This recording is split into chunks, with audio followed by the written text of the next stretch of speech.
Welcome back to Preparing for the Unexpected. Today we are talking with one of the co-authors, Jeff Chatterton of Leaders Under Fire.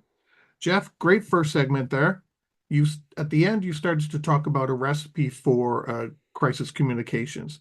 Can you tell us a little bit more about that? What does that entail? So I'm going to take half a step back and go into what it is that you're actually trying to communicate. Because I think what happens is most people think communications is about pushing your view on other people, whether they like it or not. And in a crisis, I think it's crazy important not to communicate facts, not to get into data, not to point out why you're right or why they're wrong or anything else like that.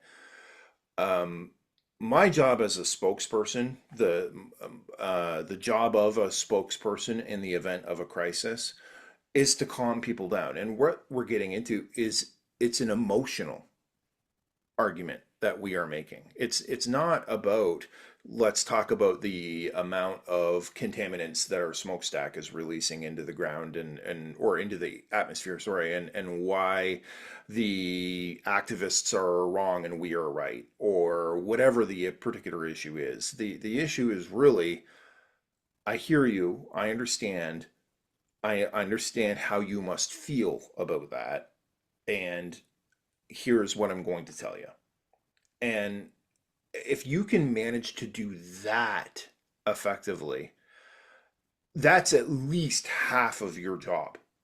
It's I call it when you when the building is on fire, you can't rush in there with drywall and nails to rebuild the room. You need to hit it with the fire retardant, foam and the fire extinguisher and calm everything down.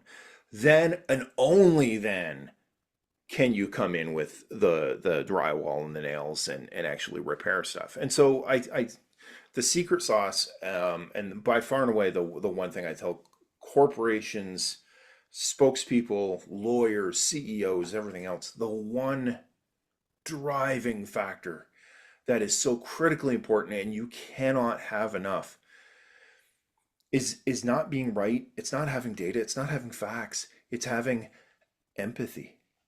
Mm. People need to know that you know how they feel. You don't need to agree with how they feel. They don't want you to agree with how they feel. That's fine. But they need to communicate that they're upset and they need to, and if you haven't managed to communicate to them, I hear you. I understand. I could hear the anxiety in your voice. Any level of, as a parent myself, I know that, you know, I wouldn't, I would bring my kids to this facility, whatever the issue is, but it needs to be on an emotional level. And so I always lead with empathy. You cannot have enough empathy. There's a lot of gender roles that get questioned in there, and it's politically incorrect. But I do the stereotype is probably there for a reason. Women make better crisis communication specialists because they're better at empathy. So the number one job every time, empathy. The second one, only after you've managed to establish empathy and to be the empathetic voice, is you hit them with the key message, which is no more than 11 words. 7 to 11 words. Scientifically tested and structured. Anything less than 7 tends to be too trite, too snappy, too corporate slogany. Anything more than 11 is just not memorable. You need it to be easily repeatable because it used to be the days that you would get out there and you knew that when you get home at 6 o'clock, you could watch your interview on the news that night. It's not about the news anymore. That's getting repeated, and it's getting repeated within seconds on social media and on websites and blogs and everything else out there amongst those people that you are trying to reach. So make it easy for them, make it easily repeatable. Only after. So you've got the empathy, you've hit them with the facts. We hit them with the key message. The key message is, nothing's more important than the safety of our guests. Whatever the thing. I've spent a day at a client site working on what those 7 to 11 key words are. That's Then hard. yeah, it's critically important. It's not necessarily, I mean, yeah, frankly, it's not easy. Hmm. Um, but if you do them right, if you get a really good set of key messages, you should be able to answer any question with some combination in some form of those 7 to 11 words. And once you realize that, then it's your job as a spokesperson is much simpler. Stay on message. This is the message, right? And we could do examples all day long. Then you hit them, and I reverse bookend it. So um, we have a tendency as communicators, as humans, as people, to say, here is a fact, and here is a fact, and so therefore here is a conclusion. If I was working with an arena that had a problem with contaminated hot dogs, I would say, we've had the public health unit here to do an inspection. The public health unit says that we only need to change our hot dog water once every 3 weeks, but we change our hot dog water once a week, whether we need to change it or not. And that's why I can tell you, here's our 7 to 11 words. The hot dogs that we eat are completely safe. Hmm. We do it in reverse. So empathy, you know what? As a parent, I bring my kids to this arena every day. And here's what I'll tell you. The hot dogs we eat are completely safe. Now, why would I say that? I say that because the public health unit was here this week. They told us, you know what, you only need to change your hot dog water every 3 weeks. We do it once a week, and that's why I can say our hot dogs are absolutely safe. If you have any more, it's a structure and it's a formula, but it keeps you from getting into trouble, and it may not necessarily make you friends, but it doesn't create more enemies. Hmm. And I guess that's a key piece, right?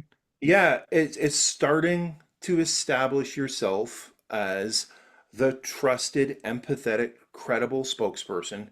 Um, if you can really prove to people at your worst time that you really do take food safety seriously, that you really do take guest satisfaction, whatever the issue is, doesn't matter what the crisis you're facing, then and people honestly believe it, and you believe it. Like this isn't about making lies more palatable. You have to believe it. It has to be the truth. If you really, genuinely, in your soul, believe you have the safest hot dogs on the East Coast, and you can communicate that effectively because people are paying attention to the issue of hot dog safety right now, then you have done yourself a massive favor the next time there's even a hint of a question.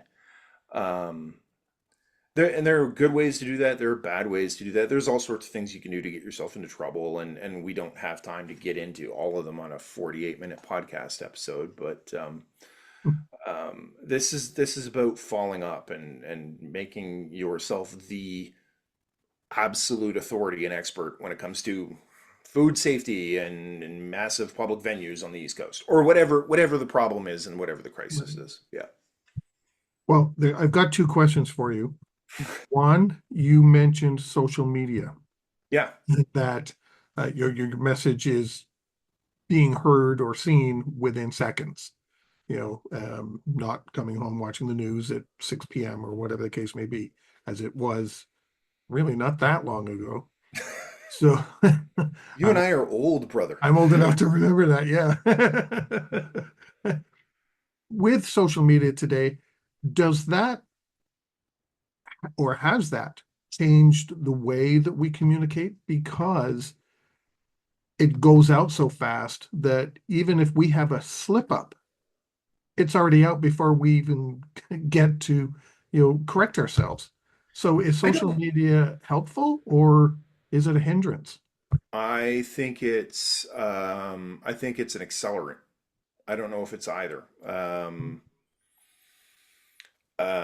Everything is faster. Everything. There is no. We talk about this in the book. There's no substitute for speed, um, which is why you don't have a lot of time to sit and actually figure out what exactly is happening with the hot dogs. What's happening with that building? Is that building still up, standing? Are we going to cancel tonight's concert? What all of these sorts of questions are happening, and they're happening in real time. So, I I think you asked right at the very beginning of the show, how do you control the narrative? You have to understand that. People are going to be talking about you whether you want them to talk about you or whether you don't want them to talk about you. They're going to talk about you. So you may as well feed that beast. You Hmm. may as well give them something to talk about. And if it's as simple as, hey, look, we are aware of an issue involving a potential building safety issue. We're currently meeting right now to determine what's happening with tonight's concert. I'm going to provide an update at 11 a.m. Eastern. Um, Now you've established yourself. You are the spokesperson. You are the people that they are going to come to. And it's, um, what was it? 7, 8 years ago, there was a really ugly bus accident in the city of Ottawa. Oh, Um, yes, yes, I remember that. what I remember about that is that it took Ottawa OC Transpo, the Ottawa Public Transit Commission, 4.5 hours to issue a tweet saying it was this bus line at this intersection. That's inexcusable. You can't do that. You have every commuter's spouse wondering, "Oh my goodness, is my husband or wife okay? Is my loved one okay? Well, they took the bus this morning. What's going on? I don't know what's happening. Do I text them and then they don't text me back right away? Is it because they're dead? Are they in a hospital? What's going on? I'm down and getting very more upset, and this is all happening. Mm. This is as simple as we have just become aware of an accident involving a streetcar and a bus at the corner of whatever intersection that happened to be. We'll have more information in the next 10 minutes. At the 10-minute mark, if you don't have more information, we're working on it. What I can tell you is that we know it was something on the 52 line. Right. There's always something you can give them. You need to own that narrative. And if you're not, you're losing it and you've lost your audience. Yeah, or they'll start talking for you. Yeah. And the other item you mentioned, and you said we didn't have time in 48 minutes to go through all kinds of things that you shouldn't say, but I'm going to ask you anyway. Can you give us one or two examples of things you shouldn't But the say? the by far and away the most pervasive, the one that every communicator is guilty of doing at one point or another. And I can guarantee you can think of examples right now. And I have an example, and I know where this is audio, but I have a client who sent me. It's a caricature behind me, but denying a negative with a negative. We are hardwired. If someone says to you, well, Alex Fullock, he's a child molester, your immediate reaction is going to be to, well, A, punch me in the nose, B, say, I'm not a child molester. That's ridiculous, right? All you're doing is repeating the allegation back. Mhm. Um, Most famous political quote in history. Go ahead. Me? Yeah, Oh, I'm geez. curious to hear what you're going to come up with here. Oh, boy, I have no, I guess first thing that popped in my head was I'm not a crook. I'm not a crook, which indicates your age, by the way. I If know. you were 10 years younger, it would also be number two on that list, which is I did not have sex with that woman, right? Yep. Um, the in Canada, you remember back to 2006, There was an ad that the Conservatives ran that had the Liberal Party is not corrupt as their key message 8 times in a 30-second spot.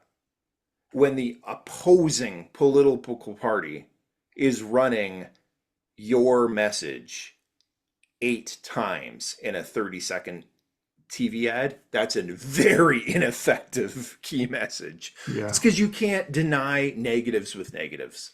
You have to tell them what you are, not what you are not. And if Bill Clinton had said, I'm an honest man, I've conducted the office of the presidency with integrity and honor, that's boring. And sometimes boring is good. Boring makes people go away. The other question I had, why shouldn't we say no comment? For the same reason that you have to feed the beast. First off, no comment is almost that's like throwing blood into a water full of sharks. That just screams I'm hiding something and I know something, but I can't tell you, right? Give them something. Um, you know, I would if worst case scenario, I would much rather hear something like, um, I have had a long conversation with my counsel, and at the advice of my counsel, we feel it's better if we tell this story after the ongoing criminal proceedings, or something along those lines.